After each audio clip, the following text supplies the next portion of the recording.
Welcome to Shrabani's odyssey. আশা করি সবাই ভালো আছেন অ্যান্ড গুড মর্নিং। সো আজকে সারাদিন আমি কী কী করলাম না করলাম সবটাই থাকবে আজকের ব্লগে। আর আজকে এসেছিল বাসায় অনেক অনেক গেস্ট। সো সকালবেলা উঠেই হচ্ছে যে আমি একটু পড়তে বসে যাই, কারণ বাসায় যেহেতু গেস্ট আসবে পড়া হবে না। আর ওদিকে হচ্ছে আম্মু রান্নাঘরে পাটিসাপটা পিঠা বানাচ্ছিল, কারণ বাসায় হচ্ছে গেস্ট বলতে হচ্ছে আমার ফ্যামিলি মেম্বার্সরাই আসবে। আমার মামুনি, তারপরে আমার খালামুনিরা, তারা হচ্ছে সবাই আসবে। 26 তারিখে মামুনির ফ্লাইট, মানে মামুনিরা হচ্ছে যে একদম পার্মানেন্টলি ইটালিতে শিফট হয়ে যাবে।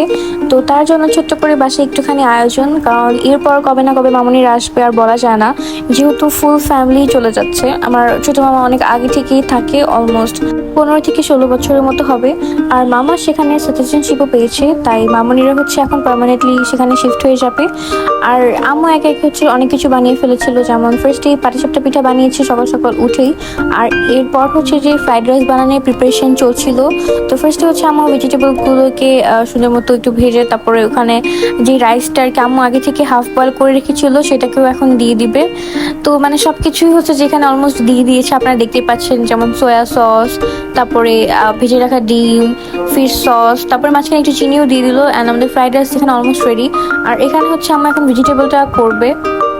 তো শর্টকাটে হচ্ছে আমি এখানে সবই দেখিয়ে দিচ্ছি, যেমন ফার্স্টেই হচ্ছে যে রসুনটাকে একটুখানি ভেজে নেওয়ার পরে সেখানে চিকেন দিয়ে দেয়, আর এরপর হচ্ছে ভেজিটেবলগুলোকে দিয়ে দেয়। আর আম্মু হচ্ছে যে যেহেতু আমাদের গ্যাসের একটু প্রবলেম, মানে মেইন লাইনের গ্যাসের ওই অনেক প্রবলেম ছিল, তাই হচ্ছে যে আম্মু আর কি তাড়াতাড়ি করার জন্য ভেজিটেবলগুলোকে ফার্স্টে সিদ্ধ দিয়ে নেয় নাই, পরেই দিয়েছিল। আর এখানে হচ্ছে চিকেন ফ্রাইগুলোকে আমি করে দিচ্ছিলাম। আমি হচ্ছে যে গেস্ট আসার আগে সব চিকেন ফ্রাইগুলো করে নিই। তারপর খাওয়া দাওয়া করে সবাই একটু রেস্ট নিচ্ছিল, কারণ খালামণি মামুনিরা তারা একদম দুপুরের টাইম এসেছিল, তাই খাওয়া দাওয়া করে সবাই একটু রেস্ট নেয়, একটু গল্প করছিল। আর তারপর হচ্ছে যে সন্ধ্যার একটু আগে হচ্ছে আমরা সবাই মিলে বের হয়ে যাই একটুখানি টুকটাক শপিং এর জন্য। আর এই যে হচ্ছে আমার কিউটি কাজিন, আমার খালাতো বোন আসিয়া। আর আমাদের বাসার সামনে রোডের খুবই অবস্থা খুবই বাজে, কারণ এখানে হচ্ছে যে কনস্ট্রাকশনের কাজ চলছিল, রোড ভেঙে একদম একাকার অবস্থা ছিল। তারপরেই তো চলে যাই আমার বাসার কাছেই শপিং মলে সুবস্তা নজরভ্যালিতে। আর এই যে হচ্ছে যে ওরা সবাই হচ্ছে উপরে ওয়েট করছিল, তারপর আমরা ওখান থেকে টুকটাক শপিং করে আবারও চলে যাই অন্য একটা ফ্লোরে ড্রেস দেখতে, কারণ আম্মু হচ্ছে যে আতিন আরফকে ওদের পছন্দ মতো ড্রেস কিনে দিবে। আর যতক্ষণ ওরা ড্রেস দেখছিল ততক্ষণ আমি আর আমার কাজিন নিজে একটু ভিডিও করে নিচ্ছিলাম নিজেদের। তারপর এখানে এই যে টুকটাক কেনাকাটা শেষ, অ্যান্ড আরো হচ্ছে যে সব দেখছিল। তারপরে আমার কাজিনসরা হচ্ছে জুতো দেখছিল, অ্যান্ড এই জুতোটা আমার কাজিনের একটু পছন্দ হয় নাই, বাট এই দোকানদারের আঙ্কেল হচ্ছে যে অনেক বেশি রিকোয়েস্ট করছিল নেওয়ার জন্য, মানে উনি একদম কিনে দিয়েই ছাড়বে, মানে একদম বেচেই ছাড়বে আর কি, এরকম একটা ভাব করছিল। তারপর হচ্ছে যে ফাইনালি এই শপে যাওয়া হয়। এই শপের এই জুতাটা আমাদের প্রত্যেকের অনেক ভালো লাগে, কারণ কালারটা অনেক সফট ছিল, অ্যান্ড আমার কাজিনের হচ্ছে যেটা ভালো লাগে যায় পরে এটাই কেনা হয়। তারপরে চলে যাই জুয়েলারির দোকানে, আর এখানে হচ্ছে যে একটু টুকটাক শপিং করা হয়। ফার্স্টেই হচ্ছে এই ইয়াররিংটা দেখা হয়, তারপর হচ্ছে এটা দেখা হয়, বাট এই দুটোর একটাও কেনা হয় না, সিম্পল একটা কেনা হয়। আর এখানে হচ্ছে যে আমি হারগুলো দেখছিলাম, খুবই সুন্দর ছিল, বাট স্বর্ণের দাম যেভাবে বাড়ছে, মানে একদম 1,93,000 এসে পড়েছে। দিন দিন এই স্বর্ণের দাম বেড়েই যাচ্ছে। আর এই যে এই হারটা আমার এত ভালো লেগেছিল, তো আমার মামুন হচ্ছে যে একটু পরে দেখছিল, অ্যান্ড হারটা আসলে অনেক সুন্দর ছিল। আর তারপর এই ডায়মন্ডের ইয়ারিং আর ওই গোল্ডের ইয়ারিংটা আমার কাজিন রেগুলার ইউজের জন্য নেয়, যেটা খুবই সুন্দর ছিল, সিম্পলের ভিতরে অনেক সুন্দর ছিল। অ্যান্ড সব ওই দোকানেই হচ্ছে যে আমাদেরকে মানে লাচ্ছি দেওয়া হয়, যেহেতু অনেক গরম ছিল।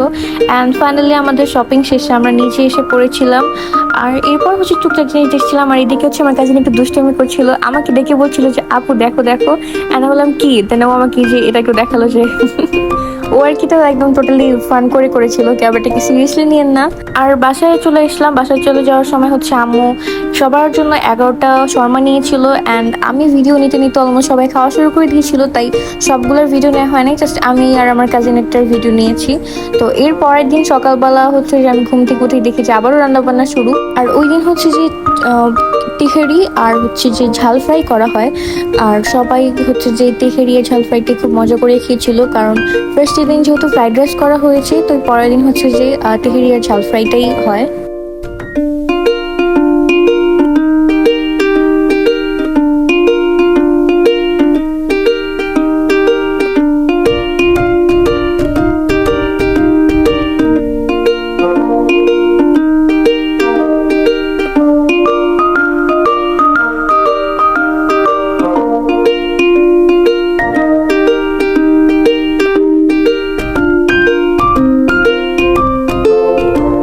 পাশাপাশি পোলাও রান্না করা হয়েছিল, কারণ আমার খালামণির অ্যালার্জি প্রবলেম ছিল আর আমার কাজিনরা ওরা হচ্ছে যে পোলাওটাই বেশি পছন্দ করে ঝাল ফ্রাইয়ের সাথে, তাই ওদের জন্য এটা করা হয়েছিল আর বাকি সবাই হচ্ছে তেহেরি।